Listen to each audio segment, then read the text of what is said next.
Coucou les voyageurs, vous connaissez tous le Puy du Fou et ses spectacles épiques et exceptionnels. C'est d'ailleurs pour ça que l'on y vient. Mais beaucoup moins pour ces restos qui ne sont pas forcément à négliger. Nous allons dénicher pour vous les meilleurs restaurants du Puy du Fou et ceux à éviter, notre avis étant bien entendu libre. Souvent, on vient de loin et on se concentre uniquement sur les spectacles et le nombre à voir dans la journée ou dans le week-end. Retrouvez d'ailleurs nos astuces sur le sujet pour les spectacles dans notre vidéo dans le i en haut. Mais si vous prenez le temps, vous découvrirez des spectacles même en mangeant. Voici donc de nouvelles astuces pour réussir votre séjour au Puy du Fou. D'abord, tordons le cou à une idée reçue concernant le prix des repas sur le parc. Il y en a pour toutes les bourses et le temps que vous voulez y consacrer. Les prix sont raisonnables dans leur ensemble, bien qu'ils aient suivi une inflation cette année. Cela ne vaut vraiment pas le coup de préparer ces sandwichs à la maison, que vous devrez en plus trimballer toute la journée, même par temps chaud. Sachez que durant les heures de repas, les grands spectacles s'arrêtent, les artistes, eux aussi, prennent une petite pause. Les points de ravitaillement sont idéalement répartis sur le parc, à proximité des spectacles et aux abords des hôtels. Nous en avons testé pas mal, certains avec plus ou moins de bonheur. Voyez donc selon la durée de votre séjour. En venant au moins 2 jours et en dormant sur place, avec un camping-car ou à l'hôtel, vous aurez un maximum de choix.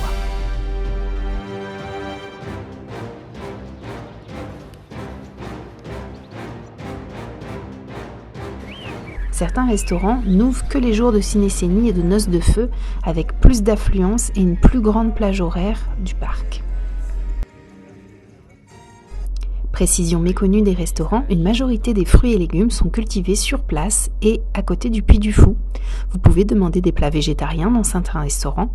Fromage et viande proviennent aussi de producteurs locaux. N'hésitez pas à arriver plus de 30 minutes avant l'ouverture. Les spectacles débutent 30 minutes après, car pour manger dans certains restaurants, il vous faudra réserver soit au guichet de l'accueil, soit par téléphone ou internet au moins 3 jours avant votre venue. Par internet, munissez-vous de votre réservation papier car le fonctionnement de l'application n'est pas forcément assuré sur le parc.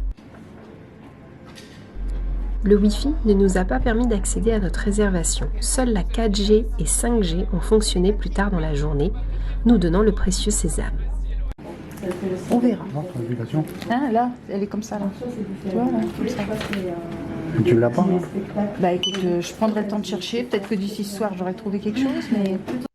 À ce sujet, voici une première astuce sympa. Les coupons de restauration sont acceptés au Puy du Fou, mais il faut réserver et payer en avance. Les restaurants des hôtels de la cité nocturne sont à thème. Vous pouvez y manger le soir librement selon vos préférences alimentaires et votre budget, en réservant au plus tard, le matin en arrivant, s'il reste des places. Nous avons testé ceux en buffet à volonté. Et les 2 couronnes au champ d'or est notre préféré, un décor somptueux qui vous replonge dans la Renaissance de François Ier. Le choix était parfait, servi comme des rois avec des aliments de qualité pour un prix médian et un personnel très agréable et accueillant.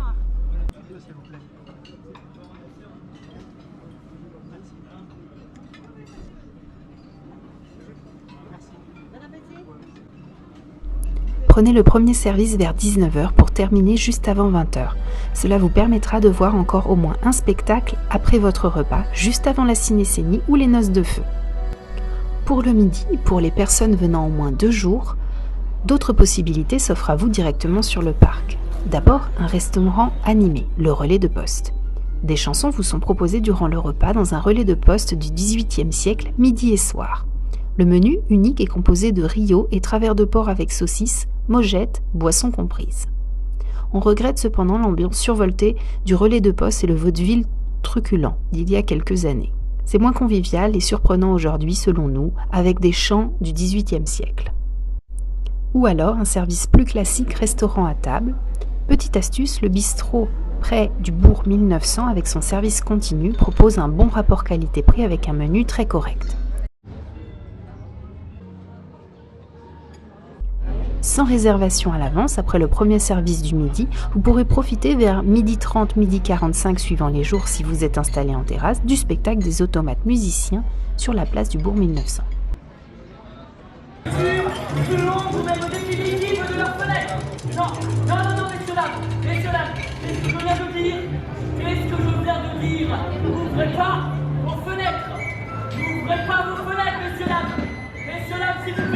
À la mijoterie du Roi Henri, ouvert midi et soir, on vous proposera une formule à table. Le prix étant léger, les assiettes le sont un peu aussi dans le contenu et choix des mets, la qualité étant malgré tout là.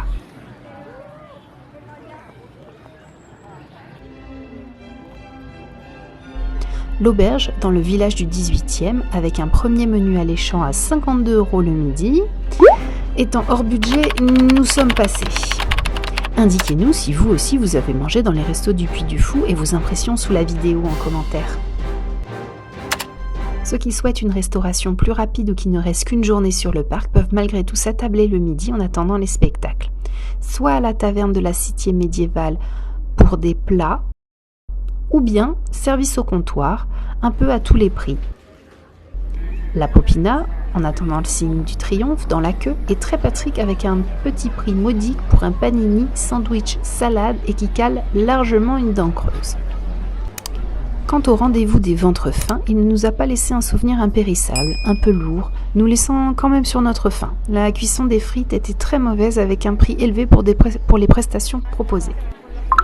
Pour les amateurs de fish and chips, vous trouverez de quoi vous sustenter au chaudron près des Vikings.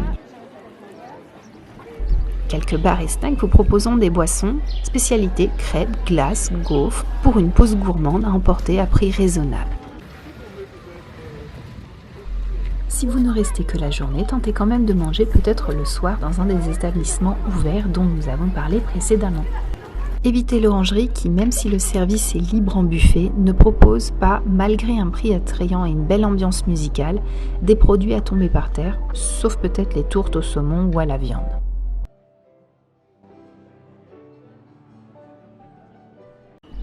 Le café de la Madelon, présenté en cabaret Belle Époque, est accessible uniquement le soir de jours de grande affluence lors de la ciné-cénie ou des noces de feu, avec un des tarifs les plus élevés des restaurants du Puy du Fou et un repas de noces, boissons comprises. Une petite déception pour ce beau spectacle. Ayant réservé à l'avance, nous étions placés côté famille, face scène, sur une estrade vers la table 220. Les convives étant perpendiculaires à la scène, difficile de voir sans gêner, si juste à côté d'eux vous avez une personne très grande par exemple. Peut-être en mettant certaines tables de billets. Pour le repas, l'entrée n'était pas à la hauteur au niveau goût, selon nous. L'ensemble des plats étant moyen pour un repas de mariage, essayez de choisir vos places par rapport à la scène si vous venez voir ce spectacle. Ultime astuce valable pour tous les restaurants, vous économisez jusqu'à 15% en réservant à l'avance sur les prix indiqués dans ou sous la vidéo. Pensez-y avant d'arriver, ça vaut le coup, entre amis ou en famille, et choisissez les meilleures tables sur nos conseils. Nous n'avons pas réussi à faire tous les restos pour des questions de budget et aussi pour notre ligne. Mais soyez sûrs que nous vous avons parlé dans cette vidéo de ceux qui nous paraissent les plus ou moins intéressants pour votre palais ou votre porte-monnaie. Au parc du Puy du Fou, vous venez voir une famille qui vous emporte avec le sourire dans la magie du parc. Merci de nous avoir regardés, restez curieux, voyagez et prenez soin de vous. À bientôt les voyageurs!